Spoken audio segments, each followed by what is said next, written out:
What's going on, everybody? Welcome back for part 4 of Arachnophobia build here for our audio enclosure on our RZR 800, RZR 800, the way I like to call it, aka Fred in the Shed. For everybody that ain't familiar with the build, you can check out parts 1, 2, and 3 downstairs, and that should get you all caught up to date. Today we're gonna actually meet Fred out in the shed. We're gonna show you a little bit what I got going on already in there, hooked up. It's nothing fancy, trust me, it's very Jimmy rigged up. But it gets the job done and it works just fine. We'll also be getting our enclosure taken off of our cage since we have that all ready to go now. We'll be getting our holes cut out for our speakers again, so we can test fit our speakers and see what those finally look like in our enclosure. Nice. And I also got a couple other little extra surprises that I threw in there as well into the video that I haven't let you guys know about yet. So we'll get right to it. If you guys want to, if you guys like these videos and you want to see more, don't forget to follow along down below and smash the like button. And we'll get right to her here. Come on, let's go check her out, boys. Here's my current setup. Yeah, the Sonpex that I picked up from Crappy Tire a couple years back now. That served me well. It's got Bluetooth. It's got some connections. I mean, I actually debated gutting some of the instruments out of it for the current stereo build, but with everything I'm going to be having in there, it's not going to be needed. And there's messy wires that, well, nobody ever really knows what to do with, and that's about as clean as I wanted to run that for now. I just had this off here just a couple of weeks ago, and I just threw all this together. And I got my extra speaker down here, the extra bass speaker here. It's just a ghetto black, but it sounds good. It sounds good. Once you combine it onto the Sonpex box here, it actually sounds pretty decent.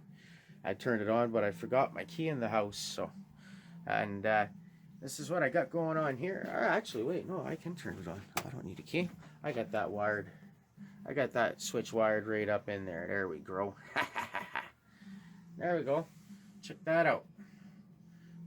6.5-inch l.e.d screen. Freebie from back in the day from my old audio setup I just had in the shed sitting there doing nothing, that will never ever have anything. That real power acoustic. The real shit from back in the day. That was some real top-notch shit. I shit you not, that was a $500. I paid $500 fucking dollars for that screen. Just a ceiling drop-down screen way back in the 90s when these things were just fucking coming out crazy. But quality was there though, still works. And I'm going to try to incorporate this into the enclosure somehow. So, well, not somehow, I am going to incorporate it in there. I just got to figure out exactly how it's going to go in there and stay in there. That's the trick part. Doesn't have a special mount for that. So no, that's what we're currently running here. I mean, that's nothing special. My my belt box heater here running from my snorkel from my windshield defroster. Another little Jimmy rigged invention of mine here. That's probably going to replace that here soon with the 12-volt windshield defroster. Eventually, I'm going to build a complete heater kit in here, probably before next winter, but that's a whole other project. Let's not get too sidetracked here. That's not what we're here for. So anyways, so kind of gives you an idea on a little bit on touch base of what I was talking about before, about up in this area here, about there being a screen down so I could see it. So that would be ideal there.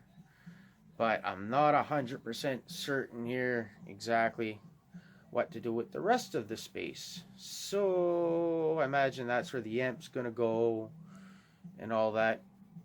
Because this space here we all know is going to be taken. I can't wait to see that box sitting up in here. Oh, that's going to look some freaking sweet. That's going to look some sweet. I'm going to have to find some way to make a mount for my windshield that won't interfere with my box, my rear window. I may be getting rid of that anyways. That there might not be a concern of mine here in the distant future, so we won't worry too much about that for now. Anyhow, we're rambling on here on the wrong thing. What are we here for? We're here for the big open the curtain and see what's behind door number 3 here. Bada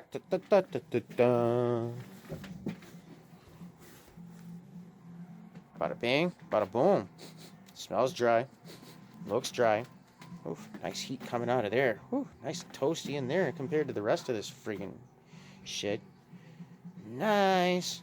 Nice and hard.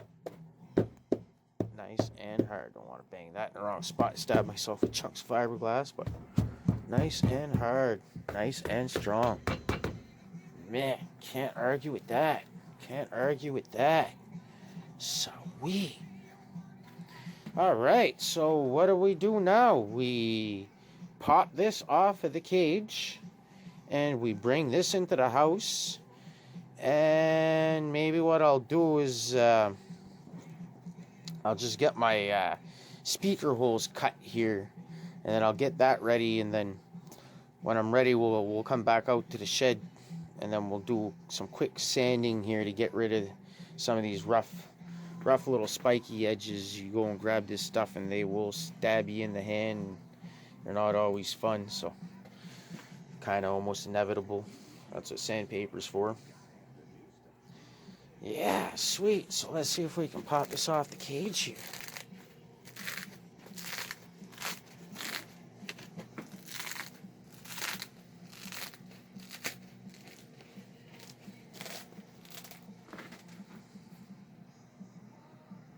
Under here. There we go. Look at that. Look at that. Oh, ain't that pretty. Ain't that pretty. Ain't that pretty.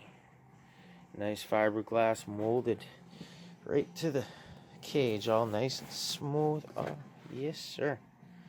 Yep, that'll work. That will work. That will work for me. That will do the trick just fine. Awesome. Looks so sweet the way it is right here. It's too bad. It's too bad that's not the way that it finally. It looks down at the very final. To get to the final stage is gonna. It's gonna look like shit again before it looks good again. But this is as good as it's gonna look here for a little while. So awesome. We'll get this into the house and we'll get to cutting out these speaker holes here, and then we'll maybe be able to see what the what everything looks like mounted up in there. Awesome. Nice.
All right, so I enlisted the help of my my crafts expert around here, my glue gun expert. She's the handy one around here with the tiny little fingers. That's a professional with the glue gun here. All right, so Madison, yeah. How long would you say you've been using the glue gun for? Since I was able to use a glue gun. Since you were able to use a glue gun. How long has that been, you would say? 3-4 years. 3-4 years? Yeah. How old are you? You only look like you're 5. I'm 11. You're 11? So you're telling me you've been using a glue gun since you were 6? Man, that's quite a bit of glue gun experience for a little person your age. Mm-hmm. So what do you think? Your glue gun expertise, you think these are gonna hold and they're gonna stay in there? They ain't gonna pop out while I'm riding? I don't think so. You don't think so? What'd you do, burn yourself? Maybe. At least you're honest. That's why I asked Mom for hot glue gun gloves. Hot glue gun gloves? Well, heat protected gloves. Heat protected gloves. Yeah, you need those. Well, sometimes burning your hands a little adds character. It's alright. Burned my hand once. Yeah, toughen it up. Alright, everybody, here's what we got going on. I scored these cool single little LED lights, which I'll leave a link up to in the description, off of eBay from a seller actually just out here in Canada, out in Nova Scotia. So I got these in like 2 days, which is really awesome, because little single LEDs, they're not easy to find in the stores here. And I'll show you maybe in a little bit here. Hey, don't go too crazy with the glue there, Missy. There, like, you know, we don't want the glue swimming over the sides there. All right, and then maybe I'll give you a quick test to see, because I was actually really impressed with how orange these were. Because finding actual orange LED lights are not easy to do. So yeah, we'll get these here, keep going on here, and once we get these set up, maybe we'll pop back on and we'll show you what they look like lit up.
Here we go.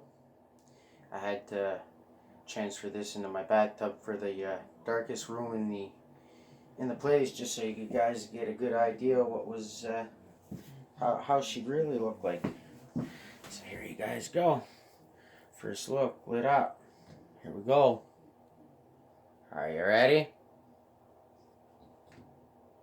Better be.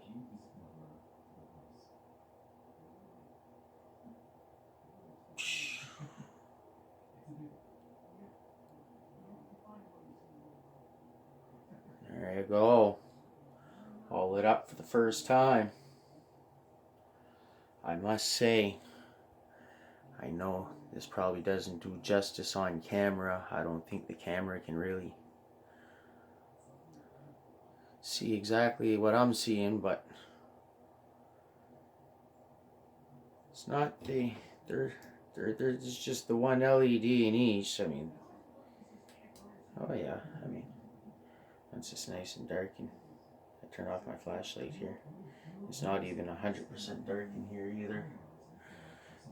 I got quite a bit of light creeping through, and oh yeah, no, they light up pretty nice. That'll look pretty sharp, I think, at night. I'd have to see if I can find another way to sneak some more into there. Awesome, everybody. Awesome. I think that looks some sharp. There you go. There you have it. Speakers are all test fitted in. Lights are installed. We'll have more lights to go, I'm sure. I'm thinking I have 4 more lights. These aren't really bright enough for just one on their own. So what I'm going to do is I'm going to add a second light. Yep, that's what I'm going to do. I'm going to put each one with 2. And then that should be, oh yeah, if I put 2 in each one, that'll be freaking extra bright.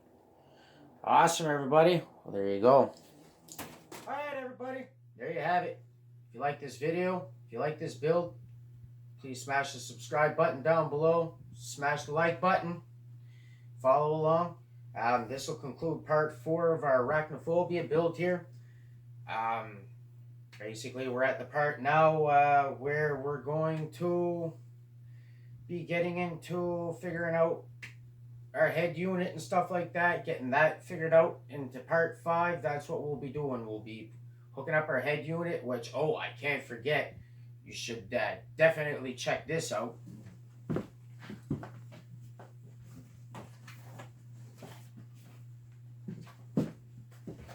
Because I definitely splurged, and I went and scored the Rockford Fosgate, the PMXO head unit, the marine head unit for, that's what I'm going to be using on this build here. Really good head unit. Really good Rockford Fosgate, top of the line. Just like everything that's going to be in this box one day. See, now the Soudstream, that was just the starter speakers. We'll see how they sound when everything's done, but I got a feeling that in the future those are going to get upgraded. So yeah, I mean, smash that subscribe button once again, smash the like button. I'm going to be doing my best to make better and better videos for you all. I got myself a tripod now, so I can do work with 2 free hands, and I can record and take less scratchy movement videos you'll see there throughout part 4 here, that you can kind of tell there where it gets shaky and it goes back to better videos. So we'll make sure to bring you better videos on all of that, and I'll try not to ramble on as much and show you more work. How does that sound? Alright, everybody, thanks a lot for watching, and you guys keep a shiny side up and all 4 on the floor, eh?